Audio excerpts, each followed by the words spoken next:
Hello, my beautiful bookish people. My name is Victoria, your bookish sock queen, because I like being comfy and I like fuzzy things, so that's where the sock comes from. Today, I want to talk to you about Wilder Girls by Rory Power.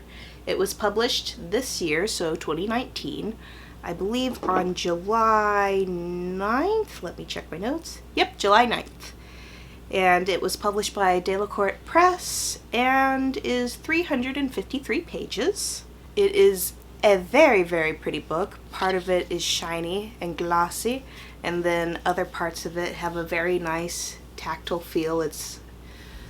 I'm trying to think of a good word to describe what this feels like. It's like a really ultra fine grit sandpaper mixed with shiny stuff. And it has a really cool feel to it. It's very pretty, very interesting. Let's get into the book, shall we? The promotional materials reads, "It's been 18 months since the Raxter School for Girls was put under quarantine, since the talks hit and pulled Hetty's life out from under her. It started slow. First, the teachers died one by one.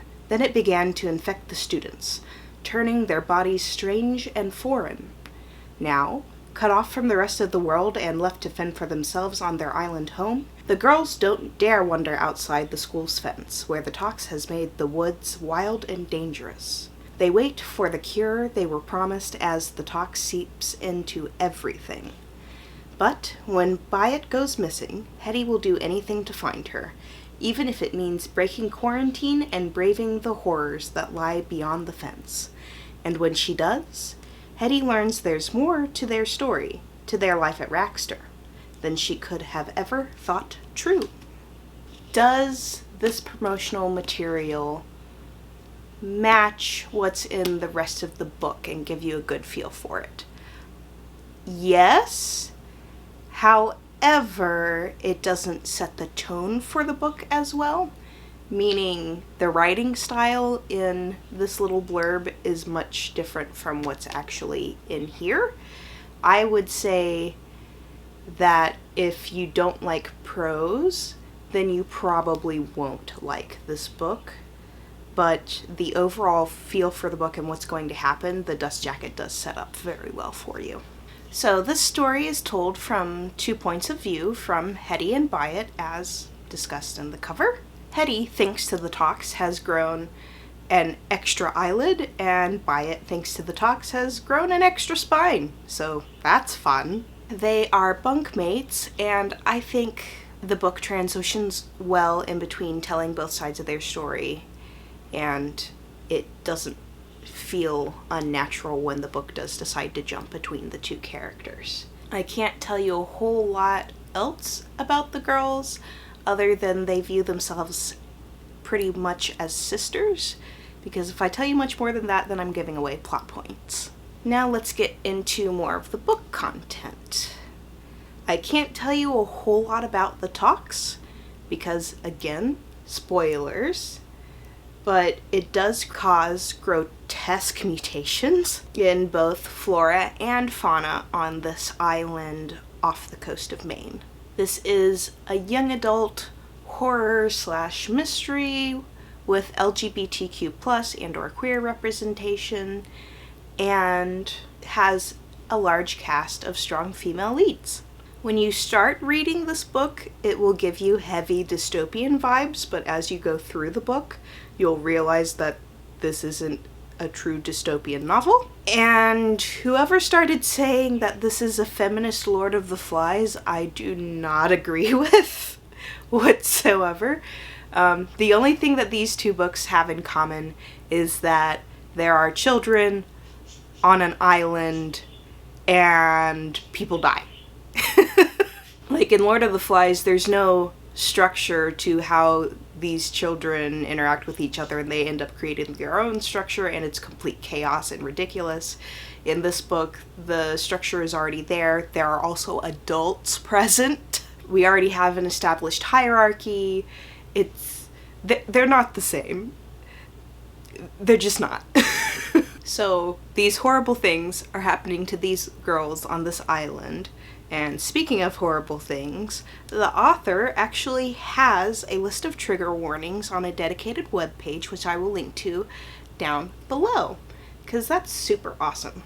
I don't think I'm the best person to specifically make trigger warnings part of my videos, because I'm a very calloused person and a lot of stuff just doesn't bother me. So that's why you'll see I don't tend to feature those in my videos. If you want me to and you have a good way to kind of keep up with those, then let me know and I'll consider incorporating that.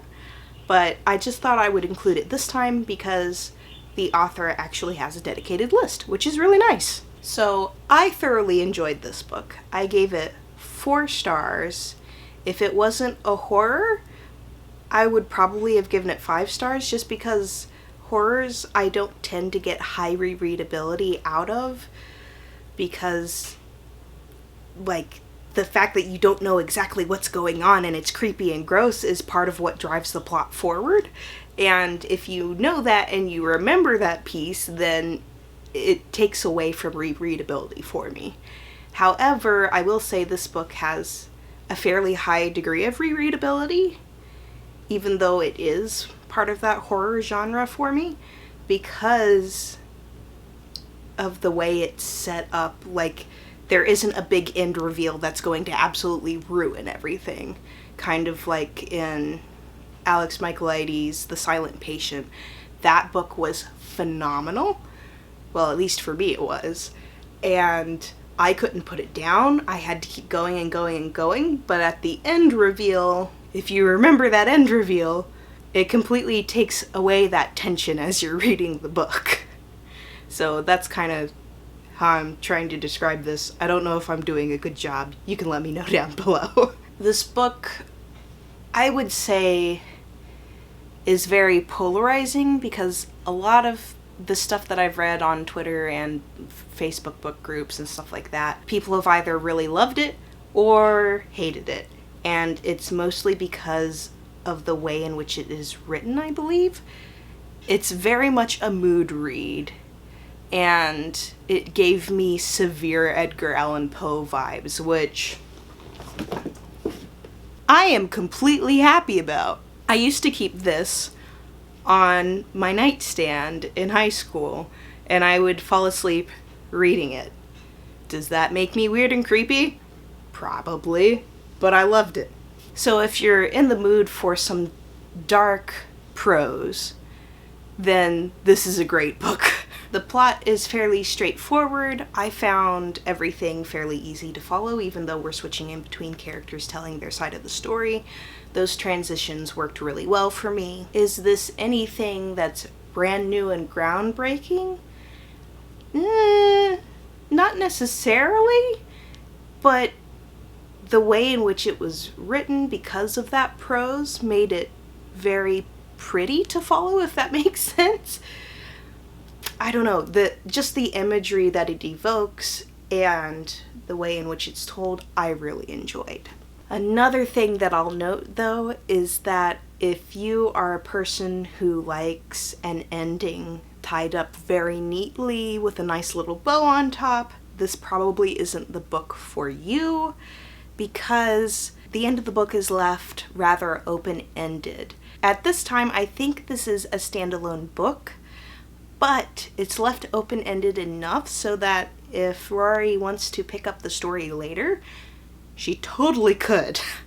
And I would be interested to see more stuff from this universe. It's also, even though it's open-ended, it's not ridiculously open. Like, there was still a satisfying ending for me, but if you have to have things where the book is all the way shut and there's no way that the story can continue, then this is not going to be the standalone book for you.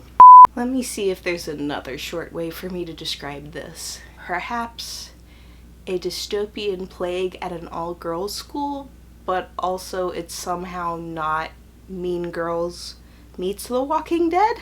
If Edgar Allan Poe wrote The Road, but it's not applied to the whole world, it's just on an island off the coast of Maine, those aren't very good descriptions.